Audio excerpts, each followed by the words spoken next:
Hola, soy Susana Sosensky, historiadora. Trabajo como docente en la Facultad de Filosofía y Letras de la UNAM y como investigadora en el Instituto de Investigaciones Históricas de la misma universidad.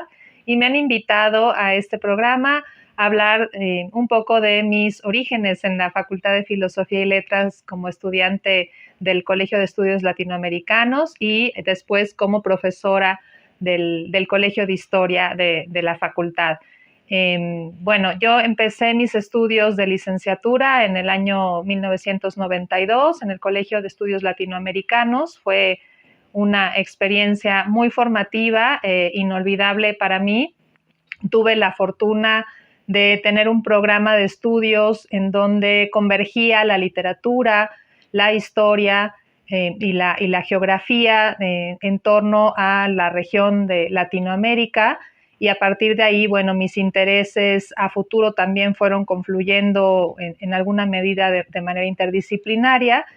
Recuerdo, bueno, muchas clases, tengo todavía muchos amigos que formé en ese camino de estudiante y disfruté muchísimo clases que tenían que ver con literatura. De hecho, recuerdo mucho a profesores que fueron muy formativos en mi vida, como Eduardo Casar o como Ariel Contreras en el área de literatura, en donde teníamos forzosamente que estar siempre provocando el diálogo entre los estudios literarios y la sociedad, ¿no? Pensando en cómo la literatura se nutría de costumbres, de una cultura determinada, de formas de hablar y cómo también la literatura podía influir socialmente, convertirse, ¿no? Algunos escritores en activistas sociales, etcétera.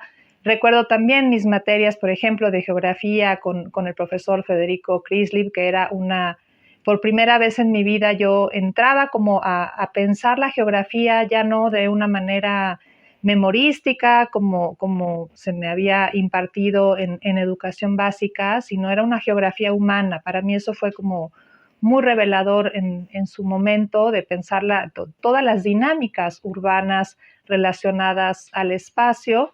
Y después también la materia tenía una vertiente histórica. Recuerdo con especial cariño mis clases de Revolución Mexicana con la doctora Margarita Carbó. Tuve clases con ahora mi colega Marcela Terrazas aquí en el instituto. Ella daba historia de Estados Unidos. Para mí también fue muy importante esa materia. Y bueno, hubo muchos profesores que tuve y que disfruté muchísimos. También tenía el área de filosofía, la propia carrera, entonces era todo un esfuerzo pensar, ¿no? En una filosofía latinoamericana todavía no estaba tan en boga el tema de los estudios decoloniales o poscoloniales en ese momento en la didáctica que nos daban, pero sí había ya todo un intento de pensar cuáles eran las filosofías que se hacían desde el sur, las filosofías indígenas, las filosofías que habían circulado en la región latinoamericana. Entonces, bueno, fue para mí una entrada al mundo de los estudios culturales que finalmente después fue a lo que me dediqué, pero que me obligó siempre a pensar, por un lado, de manera interdisciplinaria, es decir, de tratar de asirme de distintas disciplinas para pensar y analizar los procesos sociales, y por otro lado, en pensar los procesos también no solo en el ámbito de lo nacional o lo local, sino del ámbito de regiones más amplias, ¿no? Y bueno, eso me fue también marcando en mi carrera profesional posteriormente. Yo hice una tesis en la licenciatura en donde trabajé el archivo de Gregorio Seltzer. Me decanté por la historia de manera muy temprana en la facultad. Tomé muchas clases también en el Colegio de Historia y teníamos un vínculo bastante cercano entre estudiantes del CELA con el Colegio de Historia. Tomábamos clases juntos. Eh, y entonces después me hice una tesis de licenciatura donde revisé el archivo de Gregorio Seltzer, que fue un periodista argentino exiliado en México y que había recortado pues notas de prensa durante muchísimos años, las había organizado temáticamente y las conservó por mucho tiempo. Ese archivo todavía hoy existe, está en resguardo de la UACM, y para mí fue fundamental para pensar un movimiento político y social como lo fue el peronismo en Argentina y analizar algunas de sus dimensiones como movimiento social. De eso me auxilié también de una gran latinoamericanista, que fue la doctora Silvia Dutrenit, que me dirigió la tesis, y también en ese momento estaba como asistente de investigación en el Instituto Mora. Y bueno, apenas pude, pues solicité la entrada al doctorado. Mientras tanto estuve trabajando también en una dependencia de la Secretaría de Educación Pública, en donde se hacían los libros de texto de historia gratuito. Entonces trabajé unos 2 años muy intensamente en la revisión, hechura de los textos de historia que difundía la Secretaría de Educación en las escuelas primarias particularmente, y en ese contexto entré al doctorado, directamente al doctorado en historia en el Colegio de México, y ahí, bueno, era un programa que se lograba la maestría y doctorado en el mismo programa, todavía continúa así, y eso, bueno, fue, ¿no? Como que decantó en mi formación como historiadora. También fue una formación muy, muy sólida que dieron los docentes en el Colegio de México. En primer lugar, yo pensé que me decantaría por la historia del trabajo urbano adulto, y poco a poco fui advirtiendo que dentro de los trabajadores urbanos en la Ciudad de México había un gran sector de trabajadores infantiles también, de niños y niñas que habían estado pues marginados de la historiografía y del gran relato de las narrativas del pasado que hasta entonces se habían hecho, y me pareció que era, bueno, un tema que se podía abarcar, ¿no? Ofreciendo una mirada que yo intenté que fuera también desde los propios niños, ¿no? Una mirada de, bueno, quiénes eran esos chicos, qué pensaba el Estado hacia ellos, cuáles eran las políticas, ¿no? En torno al trabajo infantil, y, y bueno, y después también pensar, bueno, cuáles habían sido sus propias experiencias, ¿no? En términos laborales.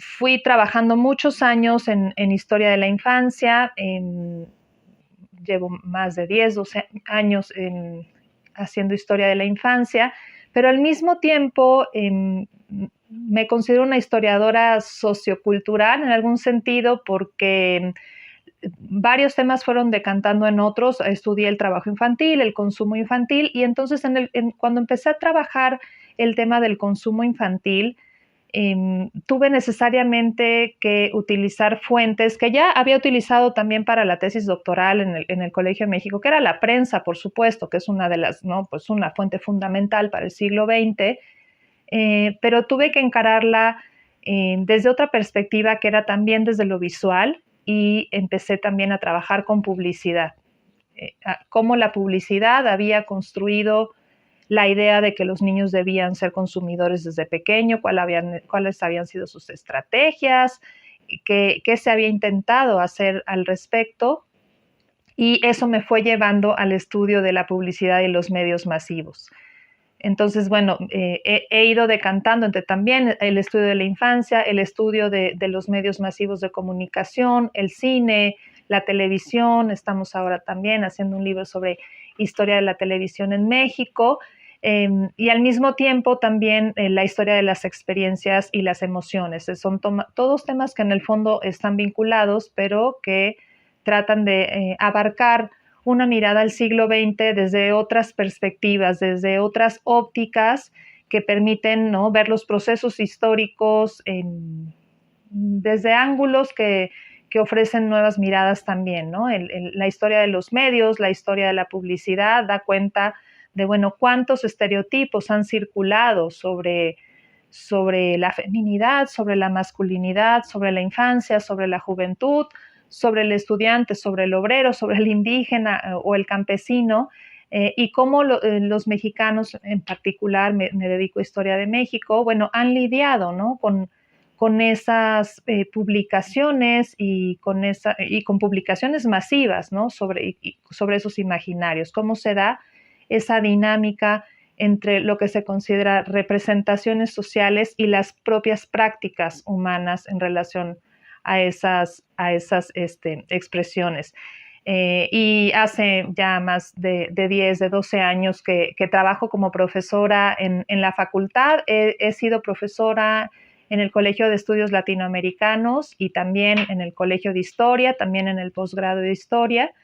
Y disfruto muchísimo la docencia, es una parte central en mi vida, forma parte de lo que soy y de lo que me gusta. Soy muy afortunada de poder dar clases y he dado historia de los medios de comunicación en América Latina, en el CELA.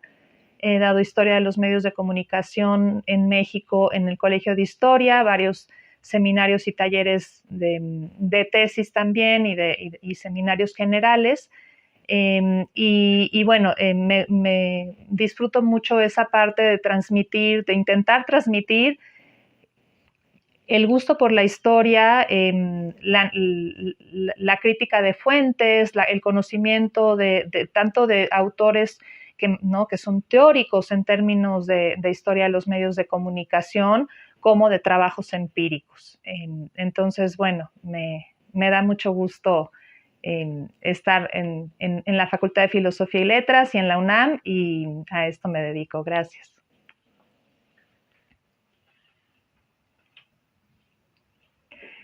Bueno, ¿qué pensar cuando alguien elige la carrera de historia? Yo creo que lo primero que hay que pensar es, bueno, si te gusta la historia, ¿no? Si disfrutas entender, tratar de aprender, de comprender cómo era la vida de las sociedades en el pasado. Y creo que estudiar la carrera de historia también requiere ineludiblemente de un gran gusto por la lectura.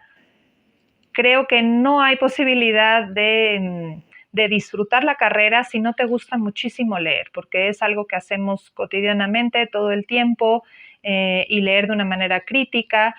Hay muchas vertientes, ¿no? de lo que puede hacer un historiador. Por un lado, ineludiblemente también está la docencia, es decir, es uno de los campos donde más nos desarrollamos los historiadores, que es en la docencia. Entonces es algo que también hay que tener en cuenta si se decide estudiar la carrera de historia. Está la investigación. Por un lado, la investigación no solo pensada, creo yo que es muy importante ampliar nuestra idea de la investigación, que no solamente es la investigación científica especializada, sino también que se requiere muchísima investigación histórica en museos, en lugares comunitarios, en escuelas, para medios de comunicación, para programas de radio, etcétera. Entonces, la investigación en ese sentido es también otra de las vertientes en los estudios de historia, y trabajo en museos, de guías, de asesores, de revisores de libros. Hay muchos lugares donde la profesión del historiador y de la historiadora son muy necesarios, pero fundamentalmente, bueno, que nos guste leer. Y para quienes se dedican a la investigación, bueno, que les guste mucho el trabajo de archivo. El trabajo de archivo puede ser muy emocionante, por muchos momentos lo es, pero también puede ser tedioso y lleva su ritmo y tiene sus cauces y hay que dedicarle mucho tiempo y muchas horas. Y creo que puedo parafrasear de algo que mi maestra Solange Alberro en el Colegio de México alguna vez nos dijo en su clase, que era: por favor, para ser historiadores necesitamos ser cultos, entonces necesitamos ir mucho al cine, mucho a espectáculos de danza, de teatro, nutrirnos de música, de conciertos, de entender la cultura en toda su amplitud. Nos va a permitir escribir mejor historia, y elegir temas y poderlos mostrar con pasión. Creo que también ahí, en la vertiente de cuando elegimos un trabajo de semestre o un tema de investigación para un podcast o para una página o para algo que en lo que estemos trabajando, la pasión para mí es muy importante. A veces tenemos que hacer temas que no son tan divertidos o entretenidos, pero la pasión con lo que los hacemos, la pasión con que nos guste el tema que nos elegimos, para mí, que elegimos, para mí es central en el trabajo de un historiador. Solamente apasionándonos podemos transmitir esa pasión a nuestros alumnos, a las audiencias, si es que nos vamos a dedicar a medios de comunicación o no, o a nuestros lectores también, ¿por qué no? Entonces, lectura es aprender a escribir bien, aprender a transmitir lo que queremos mostrar, y ser cultos y cultas en todo el sentido de la palabra, leer muchísima literatura, leer todo lo que podamos de literatura, salirnos del cine de, ¿no?, mainstream y de Hollywood, y tratar de poder ver todas las películas de todos los lugares del mundo que podamos, nos transporta a otras culturas y eso nos abre mentalmente. Creo yo que, bueno, pueden ser buenos puntos para arrancar en la carrera de historia.